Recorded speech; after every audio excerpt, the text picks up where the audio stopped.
so to speak, because when you're talking about the $100 trillion worth of unfunded liabilities out there, you're talking about 70 trillion of that is Social Security and Medicare, Medicaid, prescription drug benefits, the things that our baby boomers are going to be depending on over the next 30 years as they move into retirement for funding. And that's not even included. And again, you talking about the $4 trillion liability to pension funds. When pension funds, and we're fighting this battle in Houston right now. We're having a big debate over the Houston Pension Fund because it's grossly underfunded by several billion dollars. And what the city of Houston wants to do, as an example, is issue $1 billion in bonds, plug that into the pension fund. But they still haven't changed the long-term growth rate projections on that fund, which are still at 7 to 7.5% annually.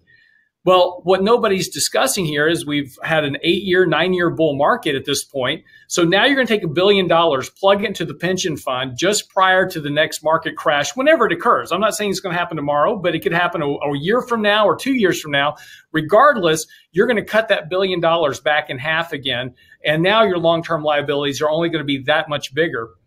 And this is not just Houston. This is Dallas, it's Chicago, it's Detroit. It's $4 trillion right now underfunded across the entire country. Now, that's just the underfunded status on pensions based upon the expectations of growth. If you actually look at the market value, let's take all the value of the assets of the pension funds, lump them all together in a big pool and value them today. We've got about a 60% underfunded liability of pensions all across the country. You take that, cut that in half. Well, you see what the ultimate long-term problem is. And so now you start talking about baby boomers, you start talking about the issues, the demographic trends. And again, I've got some slides on this we'll go through in a minute.